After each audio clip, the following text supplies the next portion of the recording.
Assalamualaikum warahmatullahi wabarakatuh. Pemirsa, kembali lagi bersama saya Nadia Az-Zahra. Pemirsa, pasca reformasi 1998, kebebasan pers di Indonesia mengalami peningkatan yang sangat signifikan. Media memiliki ruang luas untuk bersuara, mengungkap penyalahgunaan kekuasaan, serta menjadi wadah aspirasi rakyat. Namun, di tengah perkembangan tersebut, muncul tantangan baru. Dunia digital membawa arus informasi yang begitu deras, menjadikan verifikasi fakta semakin sulit, dan menghadirkan fenomena baru bernama krisis kebenaran.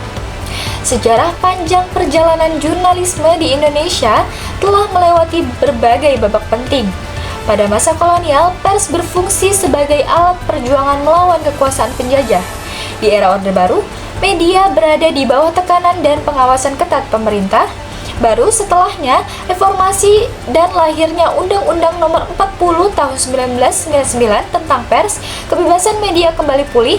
Namun di era digital saat ini, kebebasan tersebut diuji dengan tantangan baru, disinformasi, tekanan ekonomi, serta persaingan kecepatan yang seringkali mengorbankan akurasi dan etika.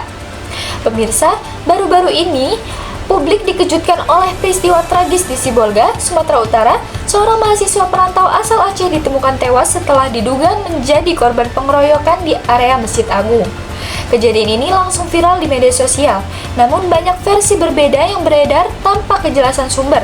Ada yang menyebut korban melakukan pencurian, sementara versi lainnya mengatakan ia hanya beristirahat karena kelelahan. Peristiwa ini menjadi contoh nyata mengapa jurnalisme investigatif sangat penting, bukan sekedar untuk menyampaikan kabar, tapi menelusuri kebenaran dengan data dan verifikasi yang mendalam. Tak berhenti di situ, publik juga digemparkan oleh peristiwa ledakan bom di SMA Negeri 72 Jakarta.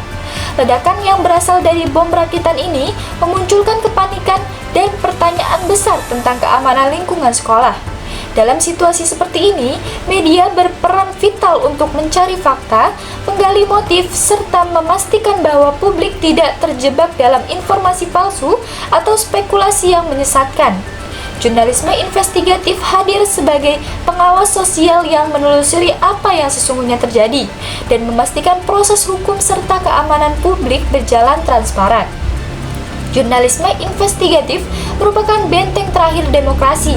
Ia berfungsi sebagai penjagaan agar kekuasaan tidak disalahgunakan dan kebijakan publik tetap berpihak pada rakyat. Dunia telah menyaksikan bagaimana kekuasaan jurnalisme investigatif mampu mengguncang kekuasaan, seperti kasus Watergate di Amerika Serikat yang membongkar skandal politik besar pada tahun 1972 atau liputan Tempo pada tahun 1998 yang mengungkapkan dugaan korupsi di Pertamina.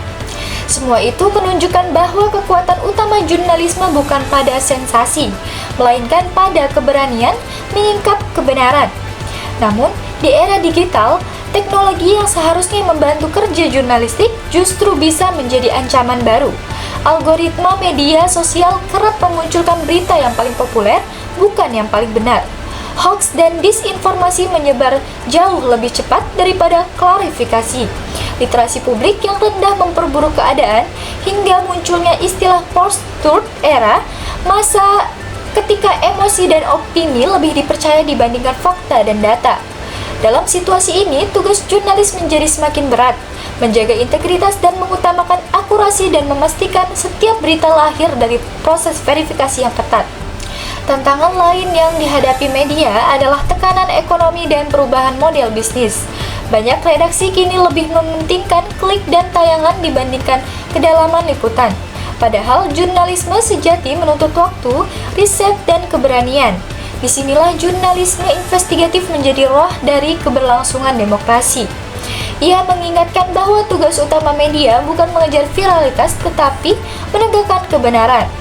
Pemirsa, dua peristiwa pengeroyokan mahasiswa di masjid dan pengeboman di SMA 72 menjadi refleksi penting bahwa di tengah derasnya arus berita, media tidak boleh kehilangan nurani.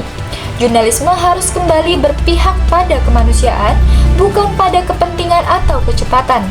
Fakta harus tetap menjadi dasar utama setiap laporan, karena dari sanalah lahirnya kepercayaan publik. Era digital memang membawa banyak perubahan, namun nilai dasar jurnalisme tidak pernah berubah. akurat, adil, dan beretika.